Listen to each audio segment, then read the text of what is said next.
En psychoéducation, on travaille souvent avec des personnes, et particulièrement des jeunes, qui présentent des comportements problématiques. Des comportements problématiques, ça peut être frapper, cracher, crier des jurons. Puis la première étape, lorsqu'on intervient auprès de ces jeunes-là, c'est d'identifier la fonction du comportement problématique. Donc, est-ce que le jeune manifeste le comportement pour obtenir de l'attention? Est-ce qu'il manifeste le comportement pour éviter une tâche ou une situation qui est désagréable pour lui ou elle? Est-ce qu'il fait le comportement pour obtenir quelque chose? Donc, lorsqu'on veut identifier la fonction, la meilleure pratique ou l'étalon d'or, c'est quelque chose qu'on appelle l'analyse fonctionnelle expérimentale. Le problème, c'est que la méthode est complexe et coûteuse à mettre en place. Donc, les chercheurs ont essayé de trouver des alternatives. Il y a des chercheurs qui ont développé des questionnaires relativement simples qu'on peut administrer à un proche. Le problème, c'est que leur validité est modérée. Donc, c'est notamment le QABF, qui est le Questions About Behavioral Function, qu'on va voir aujourd'hui, identifie la fonction correcte ou exacte dans 45 à 85 % des cas. On voulait améliorer la validité de cet outil-là en utilisant un réseau de neurones artificiels. Donc, c'est une preuve de concept pour voir est-ce que c'est possible d'améliorer la validité du QABF à l'aide de réseaux de neurones artificiels. Donc, comme vous pouvez voir ici, nous avons les questions au sujet des fonctions du comportement, ou ce qu'on appelle par l'acronyme en anglais QABF. Donc, le QABF consiste en 25 énoncés sur lesquels il faut mettre un score entre 0 et 3. Chacun des énoncés fait référence à une fonction sur 5 au total. Donc, la première fonction, c'est l'attention. Il fait le comportement pour obtenir de l'attention. Ensuite, pour obtenir quelque chose de tangible, un objet, pour éviter une situation ou pour une raison non sociale. La cinquième, c'est pour des raisons physiques, un malaise physique.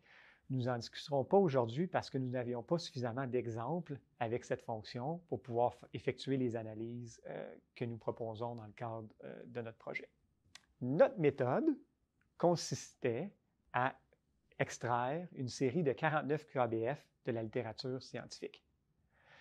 Pour ces 49 QABF-là, nous avions également une analyse fonctionnelle expérimentale afin de comparer les résultats entre les deux. Nous avons fait une validation croisée d'un contre tous, c'est-à-dire que nous entraînions nos données sur 48 QABF en tentant de prédire le 49e. Donc, pour les données d'entraînement, on utilisait les caractéristiques de l'outil. Il y en avait 8, 2 par fonction. Ça varie entre 0 à 5 pour la première série de caractéristiques, puis la deuxième série pour la même fonction variait entre 0 et 15.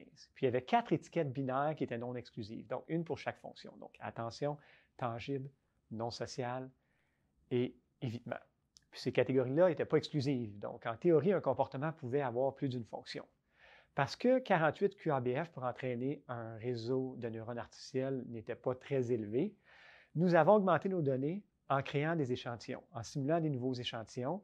Pour ce faire, nous avons utilisé la marge d'erreur de l'outil, puis nous avons utilisé des QABF dans notre série d'entraînement ou dans nos données d'entraînement.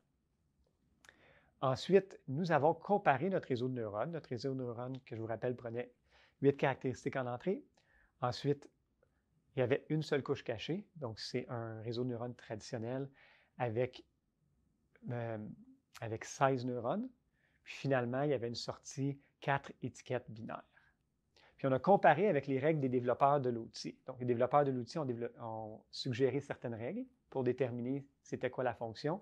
Mais nous, on a comparé là où les fonctions identifiées par notre réseau avec celles développées par le critère. À ma droite, vous voyez les résultats. La première rangée représente notre réseau de neurones artificiels, Artificial Neural Network. Vous pouvez voir dans la dernière colonne, c'est celle-là qui nous importe le plus, que nous avons identifié la bonne fonction avec notre réseau de neurones artificiels dans 88 % des cas environ. Donc, c'est-à-dire que dans nos 49 QABF, nous identifions correctement toutes les fonctions qui étaient les mêmes que dans notre étalon d'or, c'est-à-dire l'analyse fonctionnelle expérimentale, dans 88 % des cas. Si on compare en utilisant les règles développées par les auteurs de l'outil ou les chercheurs qui ont développé l'outil, c'est la deuxième rangée. Si on utilisait ces règles-là, on identifiait seulement toutes les fonctions dans 49 % des cas. Je ne sais pas si vous savez, mais cette différence-là est vraiment énorme d'un point de vue clinique. on améliore de près de 40% la précision avec laquelle on identifie la fonction. Ce que ça veut dire, c'est qu'on peut offrir des meilleurs traitements ou des meilleures interventions plus rapidement aux personnes qui manifestent des comportements problématiques, puis améliorer leur intégration sociale. Donc, c'est un exemple de comment on peut utiliser ou comment on a utilisé un réseau de neurones artificiels pour améliorer une prise de décision qui pourrait avoir un impact majeur sur la vie de ces jeunes-là.